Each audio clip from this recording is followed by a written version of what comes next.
What's up, guys? It's your girl Abby, and I am back with another video today. Today's video is going to be a little different. This is a story time on my experience going to a house party. This is actually how the name Abigail Gifford got around, you know? So, this is a very emotional story, and don't forget to like, comment, and subscribe, and let's get into the video.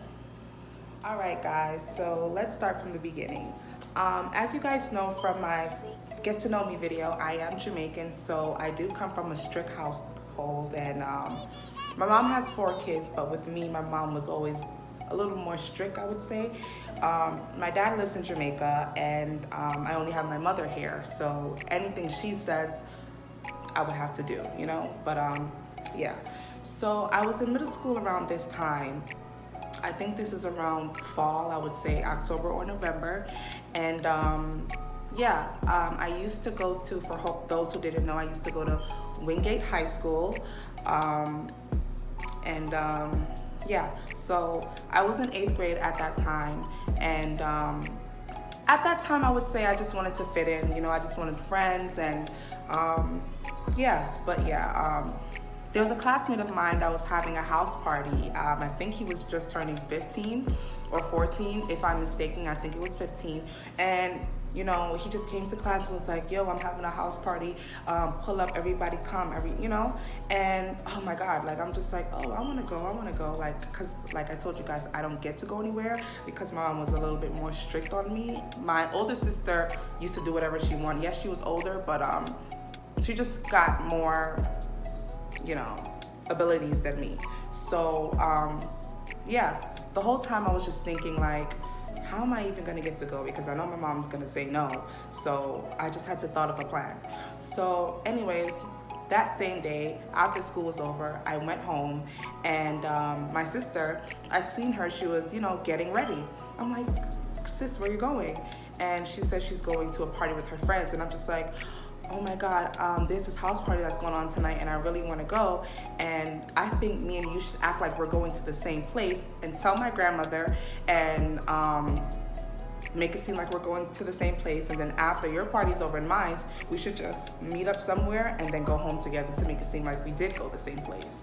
So she wasn't really with it. She wasn't really with it at first, so I basically had to beg her, and then that's when she said, okay. So we both got ready, went downstairs. I told my grandmother, like, hey grandma, I'm just going to a party with Chanel, and my grandmother immediately said no.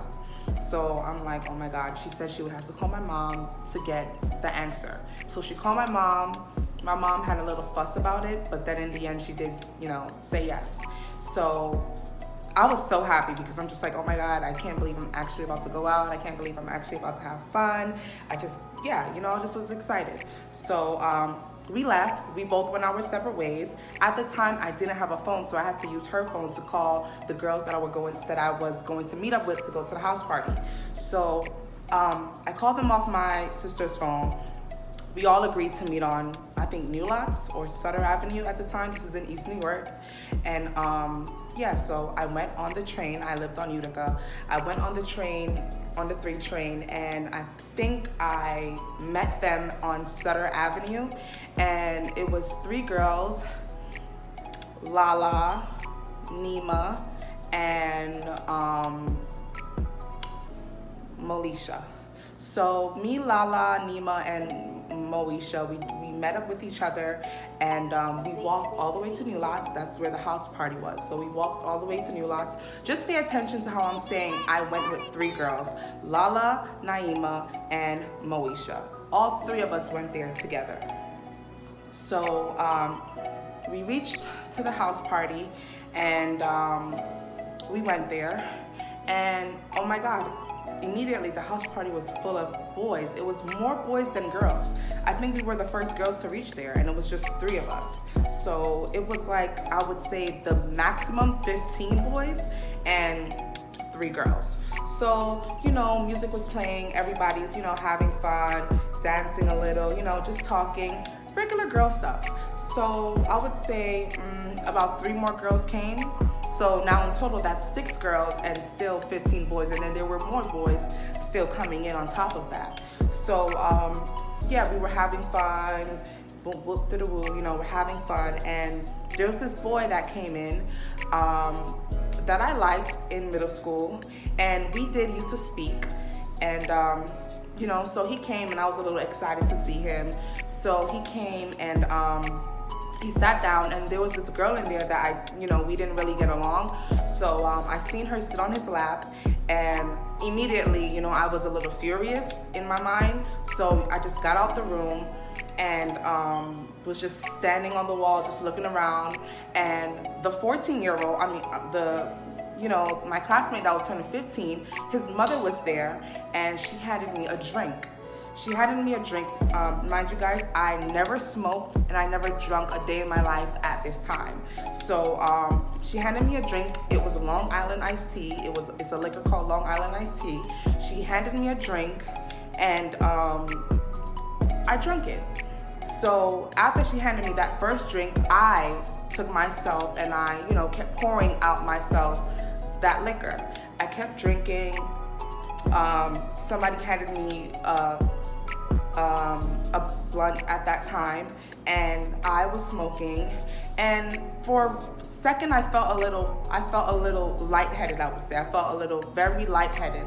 So I remember myself going on the fire escape to sit down, and then I think I was trying to jump off the fire escape. I'm not sure. I think I was trying to jump off the fire escape. And the boy that I told you guys that I liked, he came and grabbed me and basically, prevented myself from going off the fire escape. I think I was trying to jump. That's how kind of, what's the word? I think I was getting very drunk. And I felt very intoxicated at that time. So he saved me from jumping off of the fire escape. And after that, I felt even more lightheaded. So I went into a room, I locked myself in there, and I laid on the bed. What I do remember is that one of the boys came in, and he was laying in the bed while I was in the bed, and I immediately pushed him off. And then he came back in the bed and kept kissing my neck, and I pushed him off. And mind you, the 3 girls that I came with, not one of them came to see if I was okay. Not one of them came to see if I was good. Not one of them, they didn't do anything. They did not do anything, okay? So I was in the room, and the lights are off. And like I told you guys, I was pushing that boy off of me, and then I shut down. I was immediately shut down. I guess I was too drunk, so I immediately shut down. What I do remember is that after that moment, I opened my eyes, and it was still dark, but it was like a circle of boys in the room. It was literally like a circle, like, when you're playing Ring Around the Rosie and everybody's holding hands, it was like a circle of boys. And I was in the middle, and they kept pushing me around, pushing me back to back in a circle. They was pushing me back to back, back to back. They were just pushing me back to back. And from that, I don't remember, I don't know what happened because I was drunk. That was when I fully shut down. And I don't know what happened after that.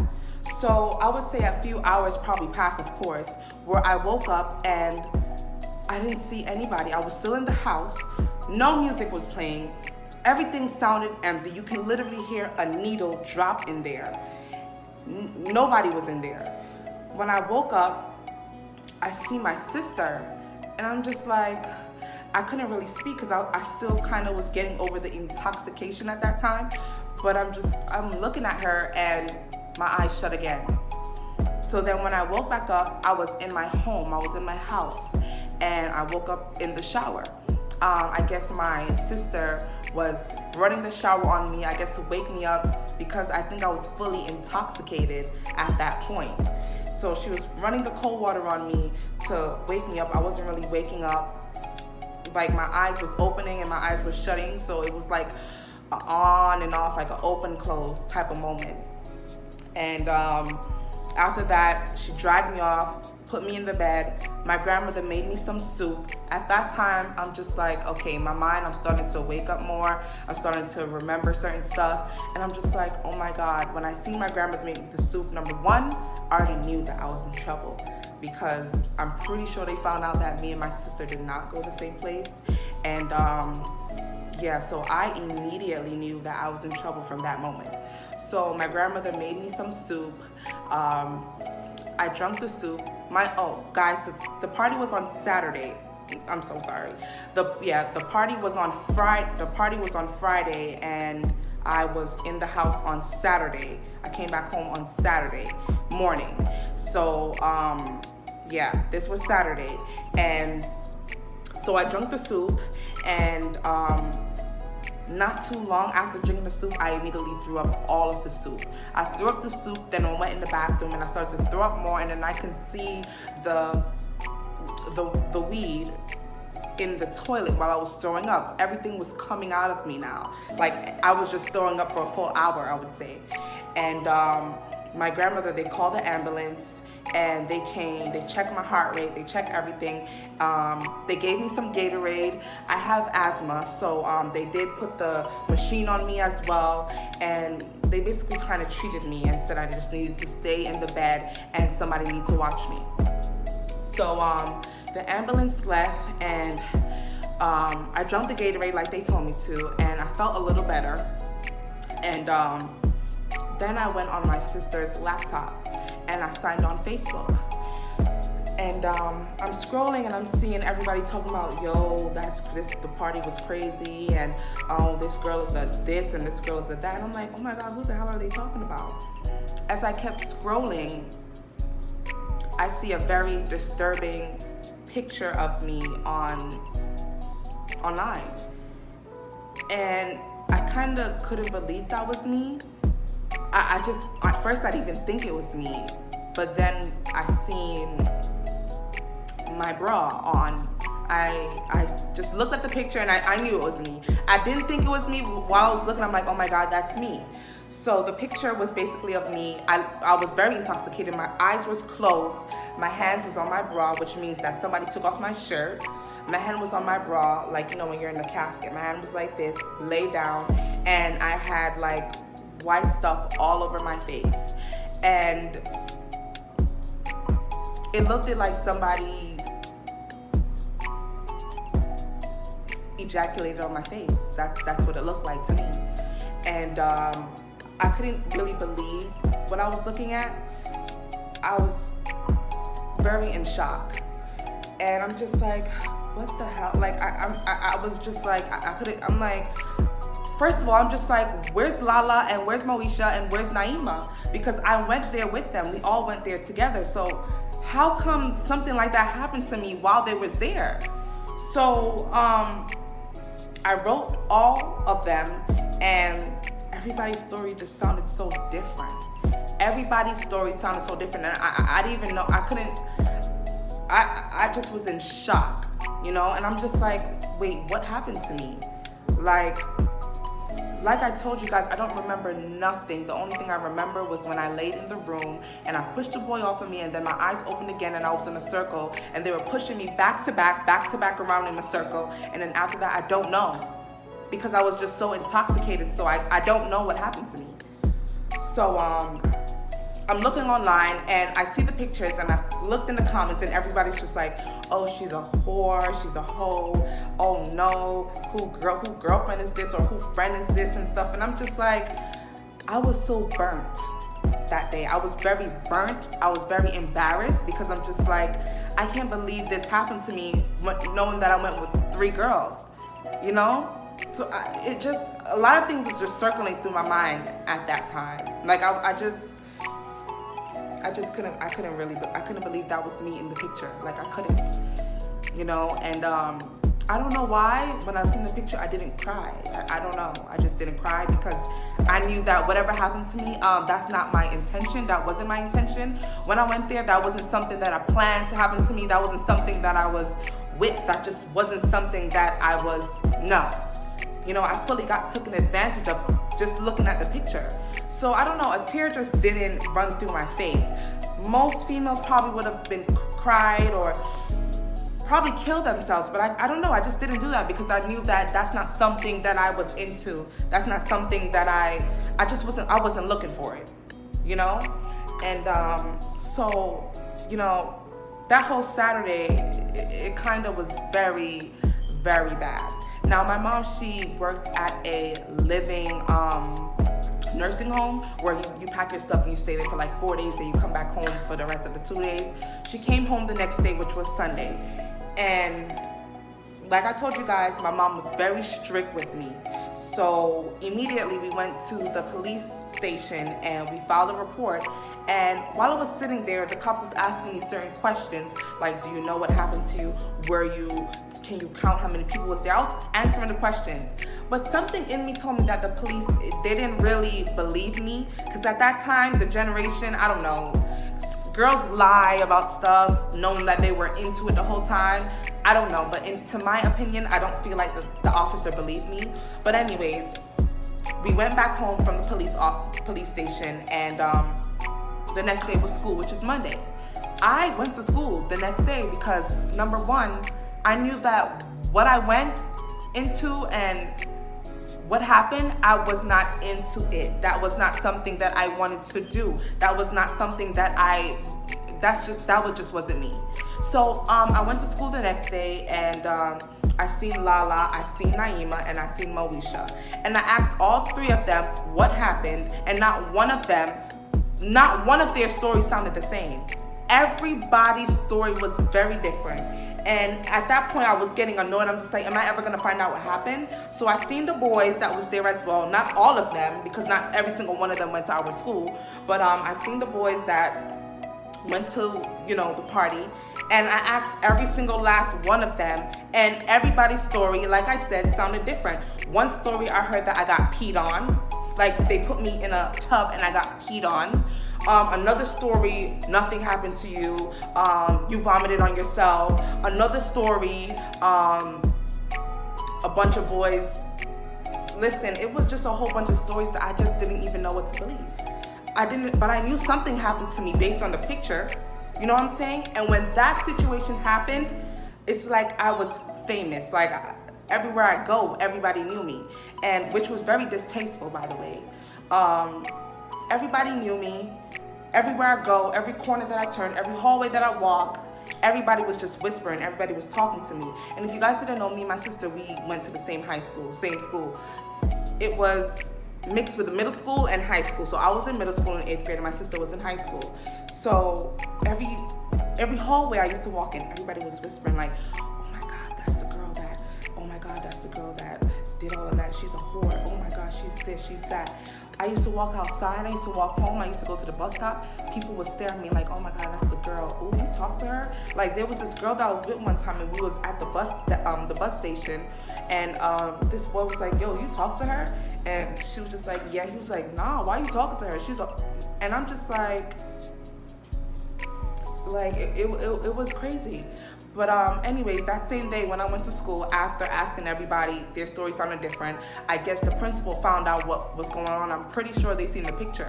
So they brought me into the office and they asked me if I was okay, and they was telling me that I was very brave for coming to school because, a lot of females probably would have killed themselves. They would have been embarrassed. They asked me if I wanted a safety transfer or a school transfer, and I'm just like, no.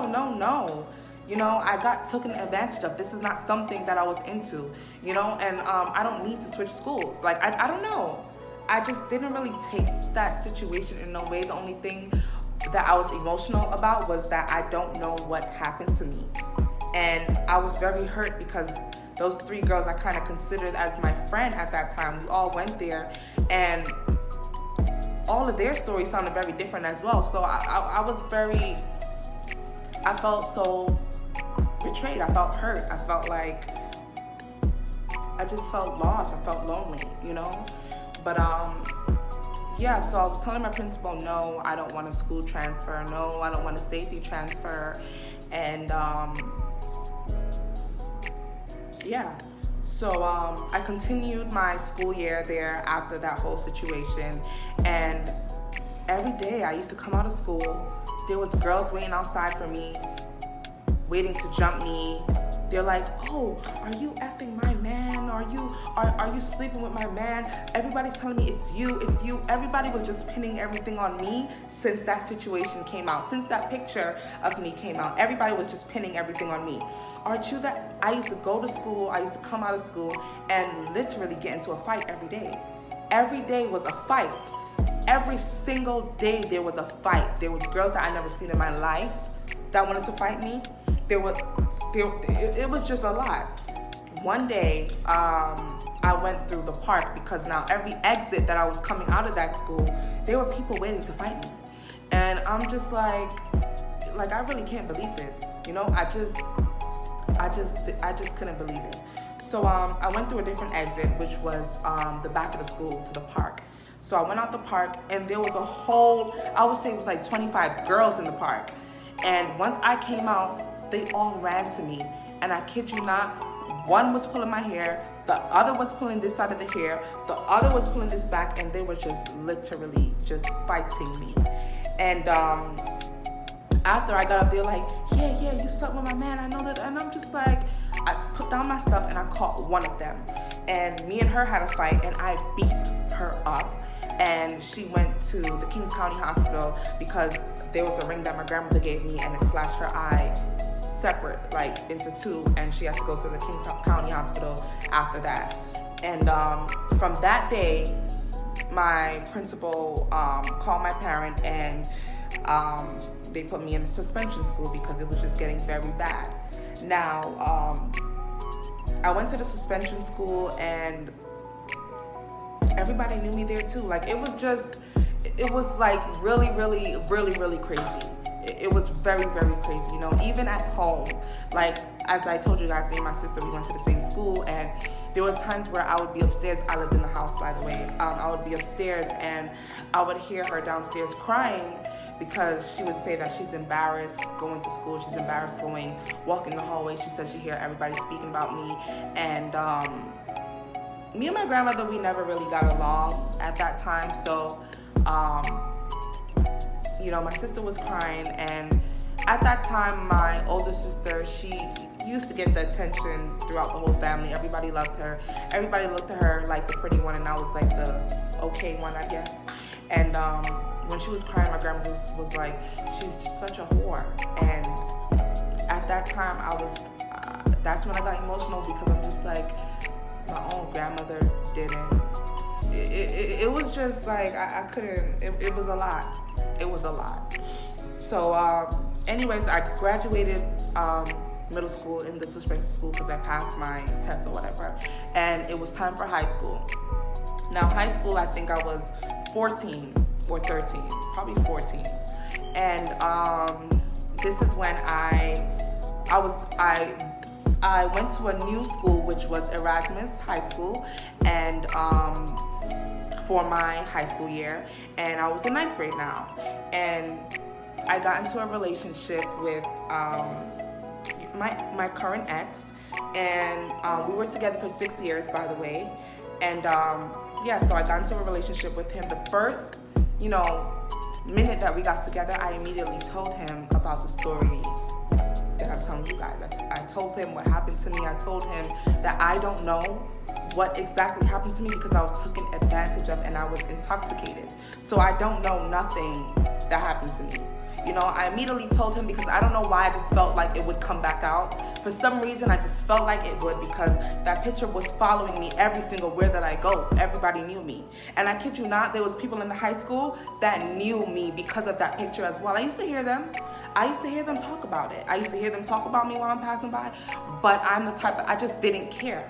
Because I'm just like, that wasn't something that I was into. That wasn't something that I planned and said, oh, I'm gonna do. No, I wasn't. I was taken advantage of, and that was that. So if you didn't want to believe me, that's fine. I don't care.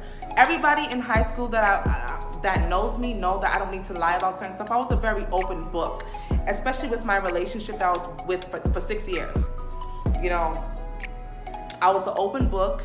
And there was no need for me to lie about certain things. So I'm pretty sure if I knew exactly what happened to me, I would have said it. There's no reason, you know, but yeah.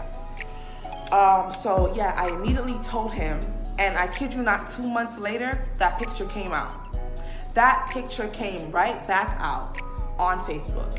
And I don't think I was in school that day when the picture came out. I went to the doctor with my mother, and when I came home, my best friend at the time, she called me on the house phone. Like I told you guys, I didn't have a cell phone. She called me on the house phone and she asked me if I'm okay, and I'm like, yeah, I'm okay, why?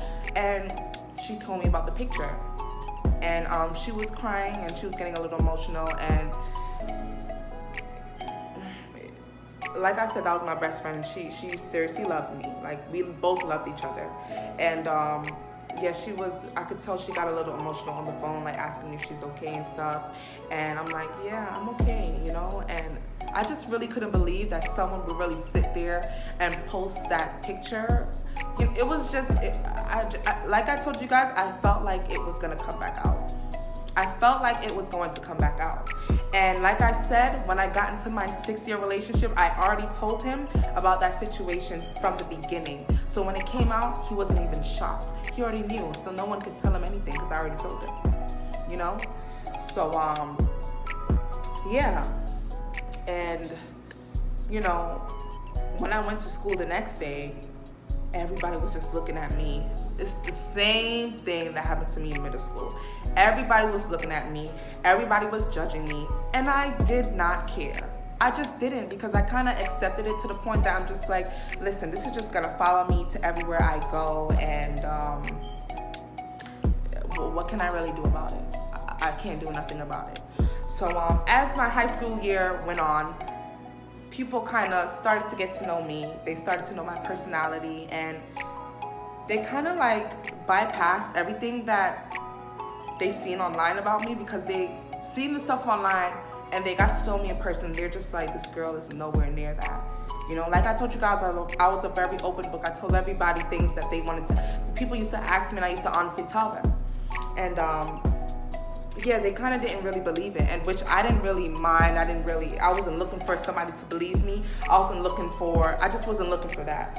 But as they can, like I said, as they can tell from my personality, they knew that it wasn't, you know, it just wasn't true. I started to gain friends, genuine friends that I have right now, and genuine friends that I can trust, and everything kind of started to get better, you know.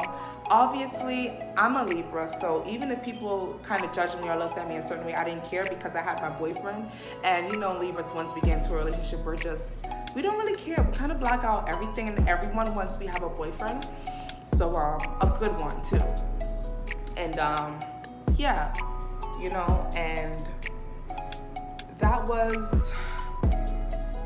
the end of my experience with me going to a house party. And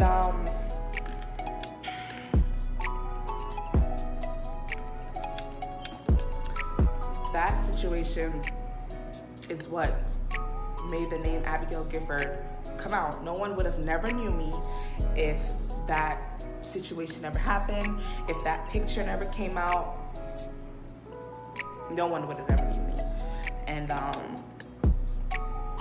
I'm okay with this situation up to this day. Like, I've never gotten emotional about it. Like, never. I never got emotional about it because I've always knew that I got taken advantage of. This is not something, as I said, that I planned to do. It's not something that I ever did in my life. So, I mean, I'm up to this day, I was more hurt because I went with 3 people and then I woke up and 3 people weren't there. They were gone. And that's just to come to the conclusion to tell you guys, do not trust people.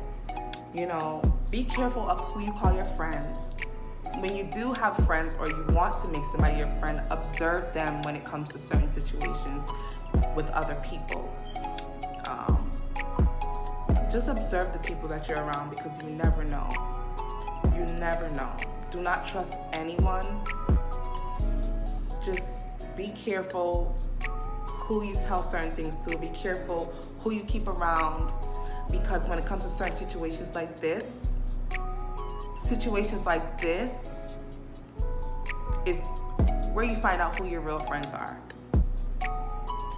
You know? And yeah. I just wanted to tell you guys my experience with this house party. And up to this day, I still don't know what happened to me. I still don't know. And for the 3 girls that I went with, one of them wrote me and they kind of apologized, like, I'm sorry. Some of the boys, they wrote me too and they said sorry, and I just didn't really, kind of just was like, you know what, God will handle you. That's the type of girl that I am. I don't look for revenge. I don't do any of that. I believe in God, and that's the only man that I believe in. And I believe that He will give you exactly what you did to somebody tenfold back. And I've always said God will handle them. I don't need to talk to them anymore. I don't need to say nothing to them. That's it. And I wish all of them the best, to be honest. I do. I don't really, I just wish you the best. I don't have nothing against you. I don't really care. I wish you the best. Nothing but wealth, success, and joy, I would say. But, yeah. And you would think that's the only thing that occurred in my life that was such a tragedy. But it wasn't. There's more to the story of Abigail Gifford.